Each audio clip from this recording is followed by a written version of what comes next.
7.1 million tons. That is the cereal harvest Burkina Faso says it produced in a single season. Enough on paper to cover more than 126% of national cereal needs. It sounds like food independence. But there is a problem. 15 provinces were still classified as deficit areas. So where did the surplus go? Part of the answer lies in storage, transport, and distribution. But that is only the first layer. Because the deeper test is whether farmers earned more, whether families paid less, and whether this result can survive a worse season. By the end of this video, one question will decide what this harvest really means. Has Traore's strategy built a repeatable food system, or only produced one extraordinary number? And the answer matters, because 7.1 million tons sounds like a conclusion. But it is only the beginning of the investigation. Burkina Faso's provisional cereal production for the 2025 to 2026 agricultural season was estimated at 7,142,484 tons. That was roughly 17.6% higher than the previous season, and more than 37% above the 5-year average. The cereal balance produced the number driving the story, 126.6%. At first glance, that appears simple. Burkina Faso produced more cereal than the country was expected to need. But the official wording matters. It was an apparent national coverage rate, not proof that every family, market, or province had enough food. Across the country's 47 provinces, 24 were classified as surplus areas. 8 were considered balanced. 15 were still classified as deficit areas. So how can a country produce a national surplus while parts of that same country remain in deficit? Because grain is not consumed inside a national spreadsheet. It is consumed in real places. A province may produce more than it needs, while another faces weak harvests, insecurity, damaged roads, high transport costs, or limited market access. Moving cereal between regions takes trucks, fuel, storage coordination, and money. And even when food reaches the market, availability does not guarantee affordability. That is the first hidden weakness inside the 126.6% figure. It compares estimated cereal production with estimated cereal needs nationally. It does not tell us how much grain was lost after harvest, how evenly it was distributed, what price families paid, or whether vulnerable households could obtain it. It also does not prove imports have disappeared. A country can produce a cereal surplus while still importing rice, cooking oil, processed foods, fertilizer, machinery, and other essentials. Self-reliance is not measured by one harvest, but by how much of the wider food system the country can control. And cereal is only one part of a food system. Millet, sorghum, maize, and rice provide essential calories. But food independence also involves vegetables, legumes, oils, animal products, nutrition, processing, and the inputs required to produce them. So the harvest deserves attention. It represents real progress, but it does not close the case. The deeper question is how Burkina Faso reached this number. Was it mainly the result of new policies, machinery inputs, and stronger state coordination under Traore? Or did favorable conditions create a result that may be difficult to repeat next season? To answer that, we have to look behind the harvest and examine the system that produced it. What actually produced 7.1 million tons of cereal? The simplest answer would be Traore, but the accurate answer is a system. Burkina Faso's government made food sovereignty a political priority, then backed that message with irrigation work, subsidized inputs, land preparation, and agricultural machinery. During the 2025 to 2026 campaign, the Agriculture Ministry reported more than 3,000 hectares of new irrigated land, over 20,000 hectares of developed lowlands, and nearly 50,000 hectares plowed without charge. It also reported distributing 70,000 tons of fertilizer and 15,000 tons of improved seed at subsidized prices. More than 600 tractors and over 1,100 power tillers were placed at the disposal of rural producers. The rice figure is revealing. Rice production passed 1 million tons, showing how irrigation land development and targeted support can expand what is possible beyond rain-fed farming. But it raises another question. Were these gains broad enough to strengthen producers, or concentrated in areas best positioned to receive equipment and water? That distinction matters. A program can increase national output while still leaving smaller farmers behind. The next stage must measure not only tons produced, but who gained access when support arrived and whether farmers could actually use it.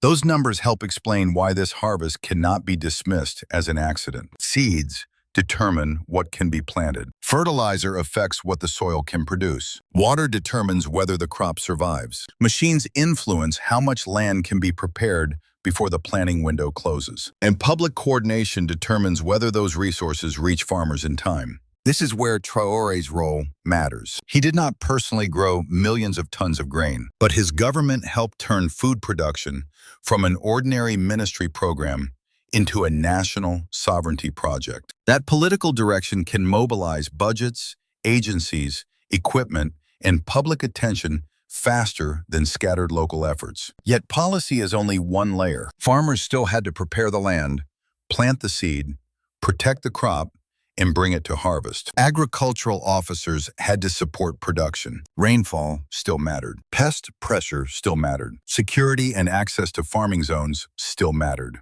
That means the 7.1 million ton result cannot honestly be credited to one man, one machine delivery, or one favorable season. It emerged from the interaction between political direction, public investment, natural conditions, institutions, and millions of individual decisions. And the government's own language reveals an important limitation. Officials credited the combined effect of water management, mechanization inputs, and rural sector support. They also thanked technical and financial partners and acknowledged that persistent challenges remained, especially access to quality inputs, efficient water management, agricultural finance, and reliable seed systems. That matters because self-reliance does not mean producing every tractor part, every fertilizer input, or every technology inside Burkina Faso tomorrow. It means controlling more of the critical chain, building alternatives,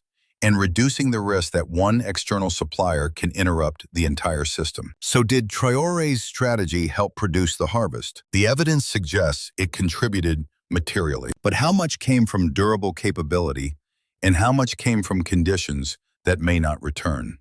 That question remains open because producing grain is the visible victory. The more dangerous test begins after the harvest, when millions of tons must be dried, stored, protected, transported, processed, and sold. And this is where a national surplus can begin to disappear. What happens to 7.1 million tons of grain after it leaves the field? That is where the second battle begins. A harvest must be collected before weather damages it. It must be dried before moisture creates mold. It must be protected from insects, measured accurately, stored safely, transported, processed into food, and sold at a price that rewards the farmer without punishing the family. Every link can preserve value. Every weak link can destroy it. Burkina Faso's own development plan acknowledges that commercial performance is constrained by insufficient storage and conservation infrastructure. It also identifies weak investment in the commercialization and processing of agricultural products as a continuing obstacle. That official diagnosis changes how we should interpret the harvest. 7.1 million tons is not 7.1 million tons sitting in kitchens, markets, and national reserves. It is production entering a difficult pipeline. Begin with storage. When many farmers harvest at the same time, supply floods local markets. A farmer who lacks a safe warehouse may be forced to sell immediately, even when prices are low. Grain held too long under poor conditions can lose quality or become unusable. And if storage is far from production zones, the farmer must pay to reach it. Burkina Faso has a public institution responsible for food security stocks. Sonages purchases and stores local cereals, including millet, maize, sorghum, rice, and legumes. That gives the state a tool to build reserves and support communities. But the existence of a stock agency does not close the loop. How much can be collected? Where are the warehouses? How quickly are producers paid? How accurately is the grain weighed? And can stocks move from surplus provinces to deficit provinces before prices rise? Then comes processing. Burkina Faso has added agro-food processing units, but the national plan still treats transformation and commercialization as unfinished priorities. That gap matters because countries do not capture the greatest value by producing raw grain alone. Milling creates value. Packaging creates value. Animal feed creates value. Processed food creates jobs, extends shelf life, and keeps more income inside the country. Without enough domestic processing, a country can celebrate a large harvest while still importing higher value foods. Then comes transport. Burkina Faso's official plan reported that only 29% of roads were paved in 2024, while fewer than 30% were classified as being in good condition. It also identified an insufficient and aging freight vehicle fleet as a constraint. That is not a separate infrastructure issue. It is a food price issue. A surplus in one province cannot relieve a shortage elsewhere if trucks are unavailable, roads are damaged, fuel is expensive, or insecurity interrupts the route. And this creates the price paradox. The farmer may receive too little because grain is abundant at harvest. The urban family may still pay too much because storage, processing, transport, and risk increase the final price. Between those two people sits the hidden system. So where did the surplus go? Part may remain near production zones, part may enter storage, part may be sold quickly at weak prices, part may face quality losses, and part may be too expensive to move where it is needed. The evidence does not justify inventing a single national loss figure, but it does justify a harder conclusion. Burkina Faso may have demonstrated that it can produce enough cereal nationally without proving that it can control the full journey from field to family.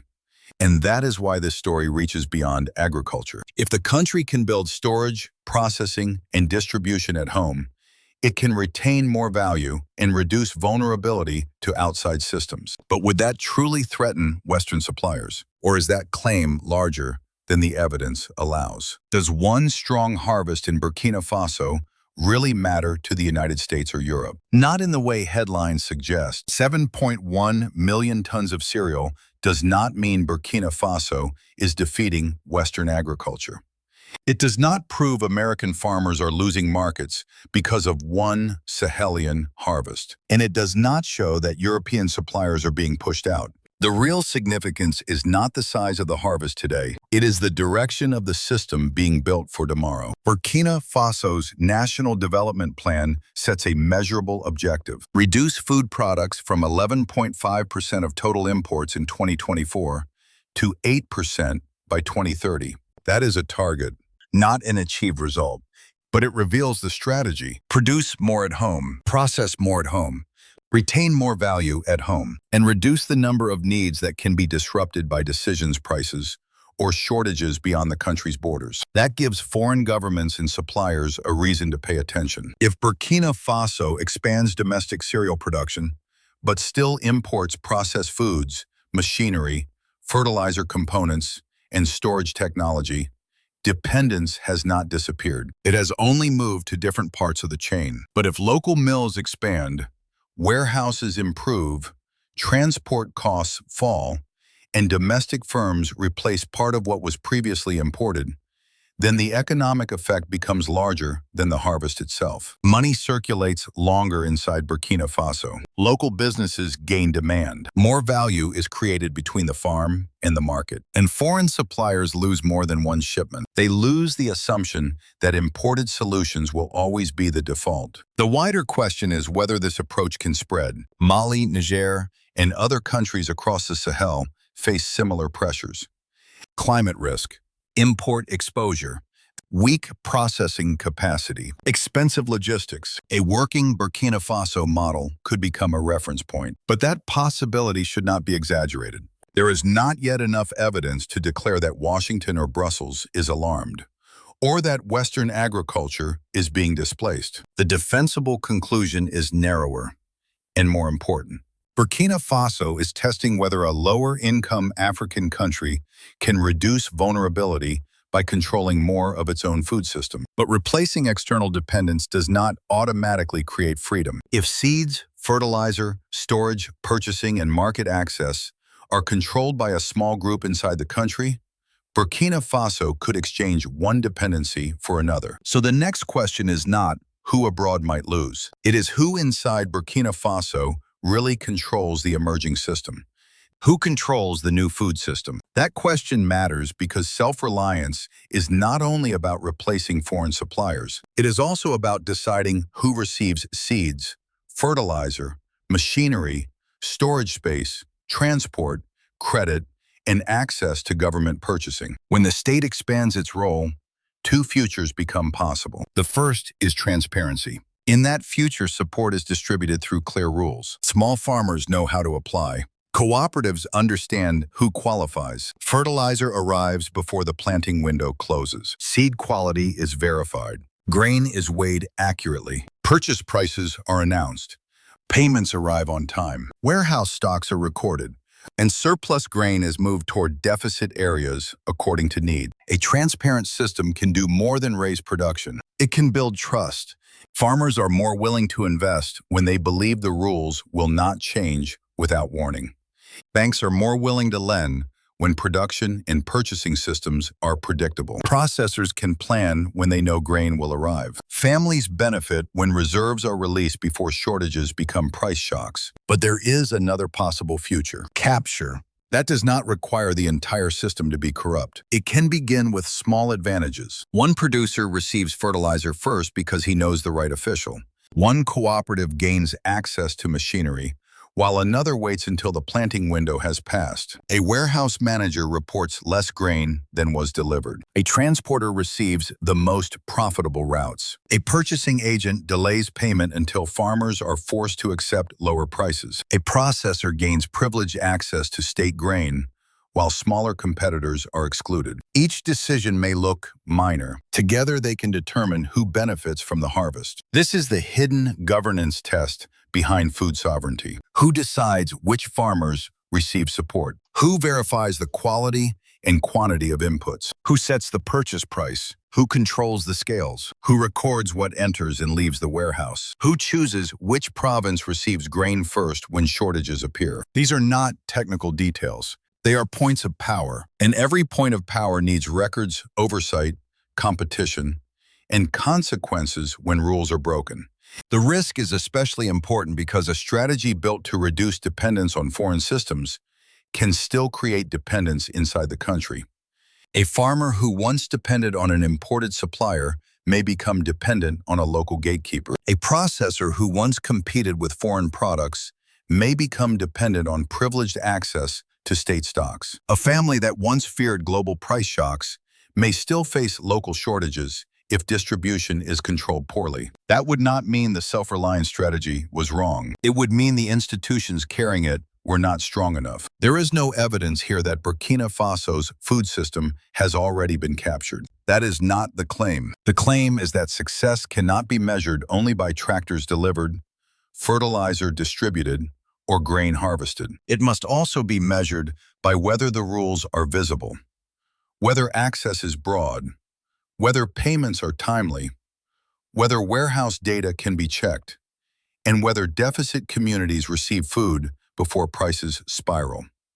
This is why transparency is not a side issue. It is where the promise of sovereignty becomes measurable, because fairness determines whether national progress reaches those who produced it. Transparency is the mechanism that separates national capability from concentrated control. And the final judgment will not come from a speech, a ceremony, or a warehouse report. It will come from the market. Because ordinary families do not experience food sovereignty as a policy. They experience it as the price, quality, and availability of what reaches their table.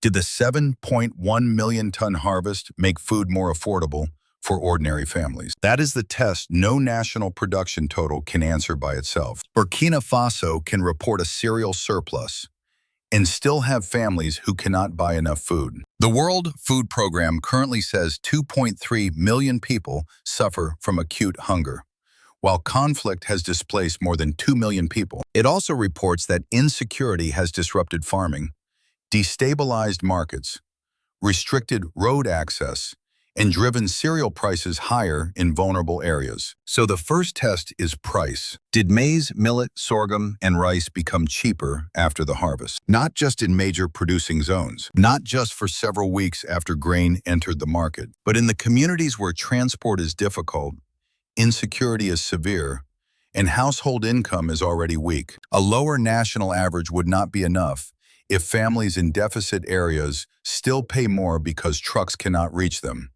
or traders face greater risk. The second test is farmer income. A larger harvest can help consumers, but it can also push farm gate prices down when many producers sell at the same time. If a farmer receives less for each bag, while fertilizer, fuel, labor, and transport remain expensive, national production may rise without making farming more secure. That creates a difficult balance. Food must remain affordable for families, but production must remain profitable enough for farmers to plant again. Who absorbs the difference? The state, processors, traders, or the farmer with the least bargaining power? The third test is nutrition. Cereal provides essential calories, but food sovereignty cannot be measured through grain alone. Children also need protein, fats, vitamins, and minerals. Families need access to legumes, vegetables, cooking oil, eggs, dairy, meat, or other nutritious foods appropriate to their diets. The World Food Program says malnutrition remains widespread among children and links it to poor diets, illness, and limited access to clean water and health services. That means a strong cereal harvest can reduce one vulnerability without solving the entire nutrition problem. The fourth test is access. A household does not eat a national surplus. It eats what reaches the local market, what remains available throughout the year, and what its income can purchase. Consider a family in a conflict-affected or deficit area. The country may have enough grain in total, but if the road is unsafe, the market is disrupted, the household has lost income, or the nearest supply depends on expensive transport, that family experiences scarcity inside a surplus. This is the contradiction at the center of the story. The same harvest can be a genuine national achievement, a weak financial result for some farmers, and an incomplete victory for vulnerable families. So has Burkina Faso passed the family table test? Partly.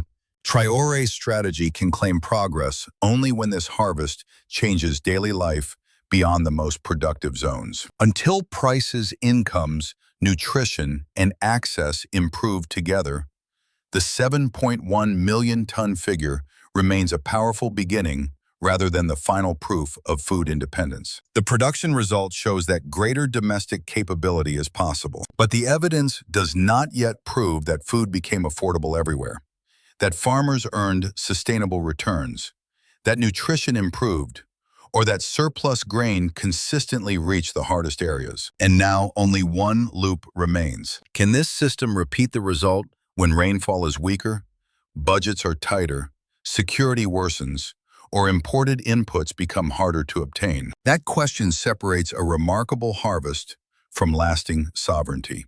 Was this the beginning of a new food system, or the peak of one exceptional season? Three futures stand before Burkina Faso. The first is full system success. In that future, harvests remain strong, even when rainfall is less favorable.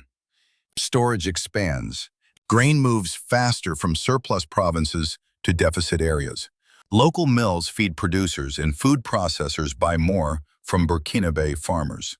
Post-harvest losses fall. Farmers receive predictable prices. Families see more stable markets, and the country gradually reduces the share of food it must import. If that happens, the meaning of 7.1 million tons changes. It would no longer be remembered as one extraordinary season. It would become proof that Traore's government helped build a repeatable national capability. And if the model works, Mali, Niger, and other countries facing similar pressures may study the same approach. Stronger domestic production, more public coordination, more local processing, and less exposure to external shocks. The second future is partial success. This may be the most realistic outcome. Burkina Faso could remain broadly sufficient in cereals during favorable years, while still struggling with storage, transport, processing, nutrition, and unequal access between provinces. Some imports could fall. Others would remain essential. Farmers could produce more without capturing much more value. Cities might benefit before remote communities do. That would still represent progress, but it would not yet be full food sovereignty. The third future is reversal. A weaker rainy season could reduce yields. Pest outbreaks could spread. Insecurity could block fields, roads, and markets. Fertilizer, fuel, spare parts, or finance could become harder to obtain.